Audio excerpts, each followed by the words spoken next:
Hey guys, so here we go. Here's the introduction to the members area. Really, well, not so much the members area as the overall curriculum. All right, because obviously there's separate videos on how to use the site and everything, but this really sets up the curriculum and what we're trying to achieve. Okay, so basically, what I want to start talking about is the idea of money, because probably if you start a business in the very early days. Lots of talk and lots of thought goes into money. It becomes one of our sort of biggest goals. We need to generate this amount of money in order to provide these services, yada, yada, yada. Look at the size of and we do lots of talking about money, but we don't often sort of have great relationships with money, and we don't often truly understand how money likes to work. Okay, now this all sounds like a bit airy-fairy and all this, but I've had to sort of pretty much learn the hard way that I had some pretty crap beliefs surrounding money. Now I'm going to talk more about that in the money mindset, and this video is just more of an overview of everything really. Okay, so but I needed to talk about money first of all. There's one principle with money that we've got to sort of look at it like water. Money is meant to flow. The minute that sort of money gets jammed up or dammed up and all this kind of stuff, it's meant to, it starts sort of playing up and doing stupid things. So it's meant to flow. And actually, if we stick with that analogy, imagine sort of a big river running along, all right, and that's how money is. That just travels around the world. There's more or less a constant supply of money. If you think about it, if there was me, you, and Joe, and I had a £5 note, well, money never really goes anywhere. It just gets reused and reused and reused. So what I mean by that is I could buy a notebook off you for £5. So you get the £5, I get the notebook. You can then buy some sweets, probably, because it's Joe. You probably buy some sweets off Joe and use the £5 to Joe. Joe can then buy, a little bit of an exercise training plan from me. So there's the £5 again. You know what I mean? It just gets recycled all the time. So it's meant to flow. But here's the thing, you see. If it was like a river, we've got to imagine that everybody comes along and they kind of just get their little bit of a share of the money that's flowing around the world. And some people turn up with a little spoon, Some people turn up with a little teaspoon and they get a teaspoon of water. And then they're so precious of it as they're sort of walking back home with this little teaspoon of water. Or some people turn up with a tablespoon or a little mug, and they bring a little mug and they get a mug full.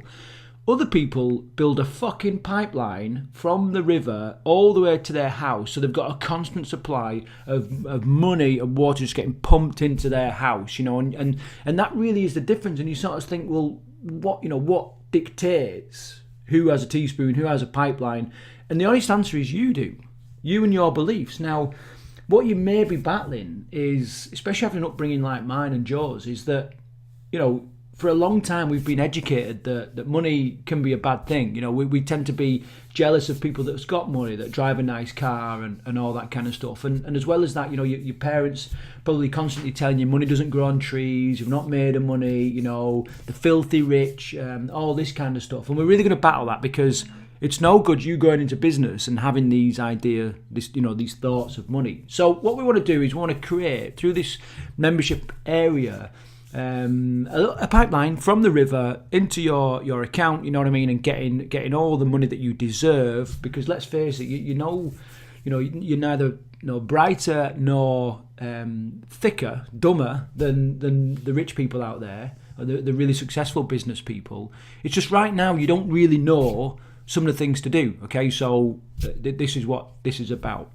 All right, so kind of moving on. What I want you to look at, if you started your business or you're just getting started or whatever, you've got to try and imagine it as like a big old bucket, all right? And in that bucket there's a few holes, and there's a big leaky tap that's pouring our money into the bucket, but some of the water's not going into the bucket because the tap, it's got like a bit of a messed up stream of water and it's leaking and all this kind of stuff. So money is not even getting to you.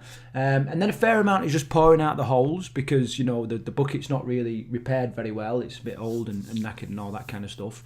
So we're kind of losing loads. And as well as that, the tap's not quite turned on full. So what we want to do in this little membership area. First of all, a whole host of different things. You want to increase the size of the bucket. You decide how big a bucket you want. If you want to generate 30 grand a year, then fine, that's your decision, and you can do that. If you want to generate 60 grand, 100 grand, 250 grand, £1 million a year, whatever you want to do, you dictate the size of this bucket. I know that seems, right now you might be thinking, well, if that's the case, I want 20 grand a month and I want it now.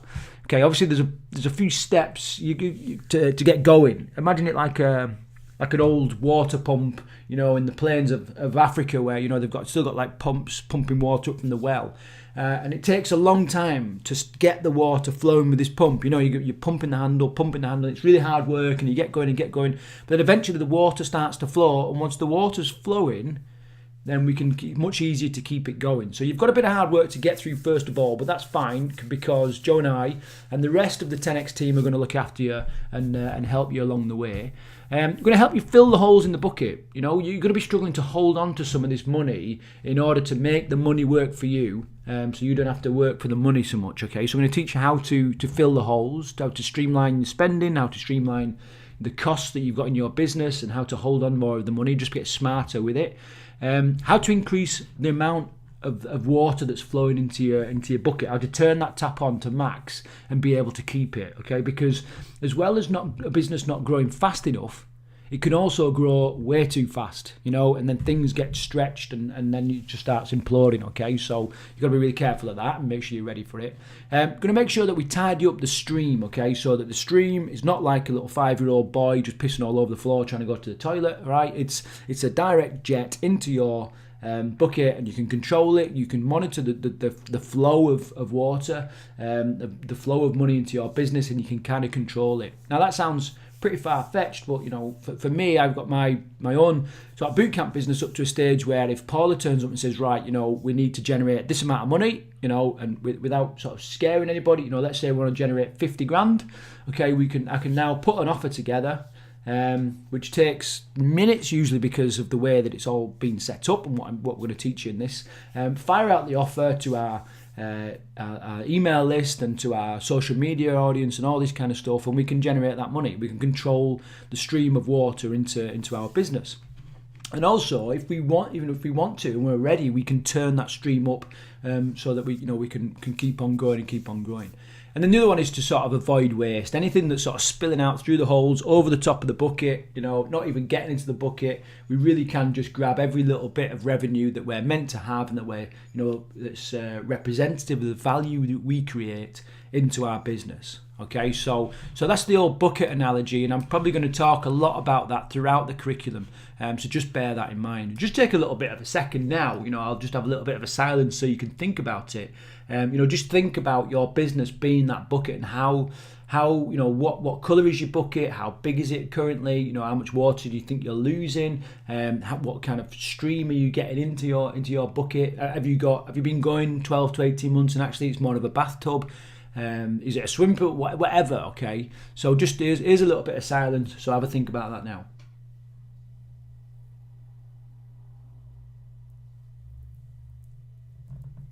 Okay, cool. So you've had a little think about your bucket. Like I said, we're going to talk about that a lot more throughout the curriculum. All right, the next thing that I want to do is I just want to sort of talk, do you think your business is a little bit overwhelming at the minute? Are you sort of sat there thinking, right, I really don't know where to go, what to do, where to turn, what I should be working on, what I'm not working on, and all this kind of stuff. So overwhelm is an incredibly powerful or incredibly paralyzing thing, okay, because it almost gives us way too much choice. It's like going into the supermarket with your wife, girlfriend, boyfriend, or whatever, and sort of saying, right, what do you want for tea? And there's that much choice, you're just like, do you know what, I haven't got a clue. And you just get absolutely overwhelmed, and you still walk out with the crap bloody chocolate and donuts and all that kind of stuff. So overwhelm is a horrendous thing, and we're going to spend a lot of time working on reducing overwhelm. And really, when people are caught in a rut, the people that we coach and talk to all the time, if they're sort of caught and they're paralyzed, then usually it's because they feel a little bit overwhelmed. And if we can zero down into stuff, if we can narrow down into stuff, then things just become easier. We're going to break your business down into 3 units, okay? Now, this concept comes from a guy called Dean Jackson, who's a very, very smart marketer, and he's got to get full credit for this because, way back in the day when I started studying marketing, he was one of the first people that I ever started to watch and read his stuff and all that kind of stuff. And, he introduced this concept to me of having 3 parts to your business, and it was incredibly illuminating. Okay, so straight away I just had a clear insight into how I wanted my business to look and how it was going to function and all that. And the three parts are the before unit, the during, and the after unit. Okay, so and now many people sort of work really, really hard on the before unit. The during, they've got that tied down. When they first get started, they think this is the be all and end all. They think if I'm a great trainer, if I'm a great coach, therapist, instructor, whatever it is, then everything else is going to be gravy like. But it's not. So we very soon realised that we've got to do a lot of this, and actually this, he's got to play a second fiddle to actually the before unit of the business. Generating leads, finding clients, and all that kind of stuff. And lots of people pay very, very little attention to the after unit. So you've got to look at these 3 parts of the business as having their own monetary sort of gain, or they're all, every one of them is going to have its own stream of revenue. But also, whenever you have revenue, you kind of expect a little bit of friction, okay, unless you're careful and you take the friction out. So as well as having its own little bit of revenue, you're also going to expect a little bit of friction in each one of these, and it takes a bit of time just to map out how you sort of want things to go and how you think things want to be. Now I'm going to go much deeper again in some of the other sections, the other modules in the curriculum, but just a bit of an overview then. The before unit is obviously where we first of all identify the people that we want to work with, who our ideal client is, and that's a phrase that you're going to hear a hell of a lot. We're going to look at how we can find them. If we use a fishing analogy, let's say we want to go for carp. Well, you're not going to get carp on the bloody harbour in Blackpool, you know what I mean? So we work out where we can find them. We then, through a process of good information and providing value, we educate them that actually these are the services that you've got, these are the services that are available to them, and that suits, that these are the results that they're going to gain from these services. They get to know, like, and trust you, and then that is why people buy. And then obviously motivate them to take action. And that's one of the hardest things you're gonna realize. You're gonna realize, you're gonna work out. Perhaps you've already worked out just how hard it is to get people to fucking buy, basically. Human beings will put things off for as long as they can. So you've got to motivate them to take action, to buy. Lots of people, what they will do is when things start to fail and start getting frustrated, they start trying to convince people with an argument into buying. And that never really works, because ultimately they never really wanted it. They just probably for other reasons they bought your service, maybe because they felt a little bit of pity of you and all this kind of stuff. Anyway, that's just not the kind of clients you want. But you want to motivate them, compel them to come work with you and sign up with you and all that. Now the during unit, this is where you provide 2 things, hopefully both in tandem, really, results plus experience. Okay, and each one of your clients needs to experience both great results and an amazing experience. Right? Quite often you'll see businesses that just give results and there's no experience. This is the real stoic, fitness trainer that doesn't have much fun and all this kind of stuff. One of my early mentors, a guy called Mark Cooper, an incredible font of knowledge and an immense trainer in regards to like physiology and creating a change in the body, an adaptation in the body. But it was just no fucking fun. And which was no good if we want to get people coming back and staying with us, and if we want to create raving fans. So you need the 2. Again, we're going to go much deeper on the during unit later on. And then the after unit, this is where we nurture a lifetime relationship. Okay, now many people think of selling and running a business as like a series of single transactions. What you've got there are customers. Customers are no good to you. There's no life. There's no longevity having customers. What you want is clients, and a client suggests that it's going to be more than one transaction, and that's kind of how you want to look at it. That you've got this relationship where people are going to stay with you and sign up with you, and you're going to have many transactions. And what you get then is a lifetime value. You don't just got a one-off value of a transaction. You get a lifetime value of a customer. Okay, now that's going to be really important when we come on to other parts of like marketing and all this kind of stuff. But in essence, what we're trying to do is create raving fans. And then the next thing I want to do is orchestrate referrals. Now, if you've got these two, referrals become super, super easy. But referrals and word of mouth is going to be, without doubt, the cheapest and most effective way of you getting your services under people's nose and getting money. All right, I cannot stress that enough. Now, if you're having these two, then it will happen naturally. But you can also do a lot to orchestrate referrals and to make them happen. Even when people aren't really thinking about doing it for you. Okay, and just think about how powerful a recommendation is. You can have so many different widgets and you go, right, do I go for A, B or C? And then your friend who you respect comes along and goes, well, I did C and it was fantastic. I really recommend C. You go for C. So recommendation is really, really powerful. Okay, so we've talked about money. We've talked a little bit about your business. We've mentioned marketing a little bit, but really I need to stress this, that it's this: marketing is everything, and everything is marketing. Whether you love marketing, hate it, and like the idea of it, but don't know where to start, whatever it is, marketing really is going to be everything in your business or whatever you're trying to do. Everything you do is selling. Okay, even if you think, okay, right, I want to get this person to do a press up, they don't necessarily want to do the press up. Okay, or you want to get them to do like a hypnotherapy session or some affirmations or whatever. You've got to sell it, and that is marketing. So, and marketing is going to be, there is very little sort of money generated for the startup health, wellness or fitness business without some form of marketing. So it's got to be something that you embrace. And I recommend that apart from the 10x Done, where you've got ultimate control, that you don't outsource it. You basically, the strategy of it all, how it's going to work and the nuts and bolts, you learn it, because then you can deliver it. And if you can market and if you can go through this process of selling, then you're always going to have your own little personal cash machine. Okay, so marketing really is everything. So a small business without marketing is pretty much like being in a nightclub. And I've wrote girls here, but obviously it can be boys as well if you're female and watching this. It's very much like being in a nightclub trying to pick up girls or boys or whatever, by winking at them and the lights are off. They can't even see you, right? Now you're still there. Your potential customers are still there, but they just cannot see what you're doing, and this is what marketing is about. And at the heart of all marketing is messaging. So, if you think about a piece of paper and a £10 note, what is the difference between the piece of paper and a £10 note? Well, the difference is the message that's on the paper, and therefore the marketing, the message that you've got in your marketing is going to make all the difference. Now, one thing to remember throughout the whole of this, okay, there's going to be times when what you do works.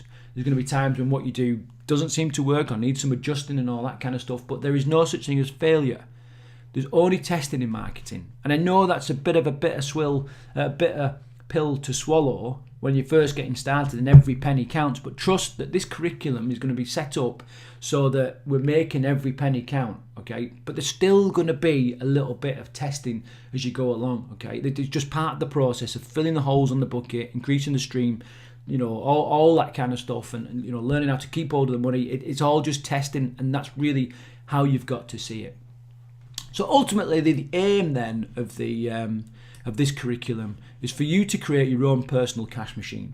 All right. Now, wouldn't that be great? You could just bloody go there, make a withdrawal. All right, and every time you go, you've got the little constant supply of money, and that's pretty much what we're after.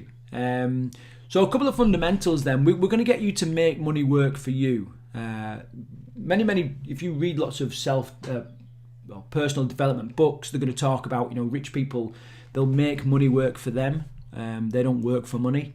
So what I'm talking about there is, when you first get started, you sort of look at your business and go, right, well, if I charge £30, £40 an hour or whatever it is, if I do 10 hours a day, well, that's £400 a day. Perfect. It never really works out like that.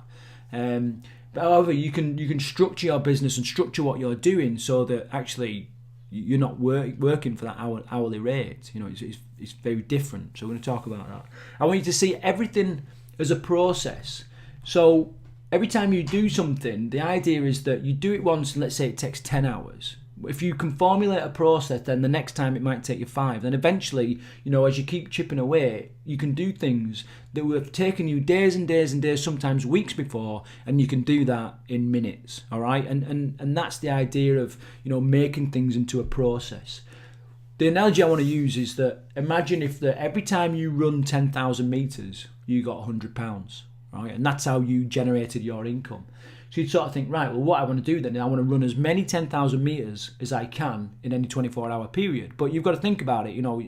So you've got, you know, you've got the ability to earn whatever the amount of money is, depending on how many 10Ks you get through. But don't forget, you've got to sleep, you've got to eat, you know, you've got to sort your clothing out, you've got to shower, you've got to bloody make sure that your laces are done up, you get dressed, you know, all this different type of stuff. So then you can kind of think, right, okay, well, if I get paid when I do 10K, I need to get some people around me that's going to help me do more 10K. So can I have someone that's going to feed me? You know, I'm going to have someone that's going to make sure my water's sorted out. You know, can I have someone that's going to make sure my kit is serviceable and that's all working fine?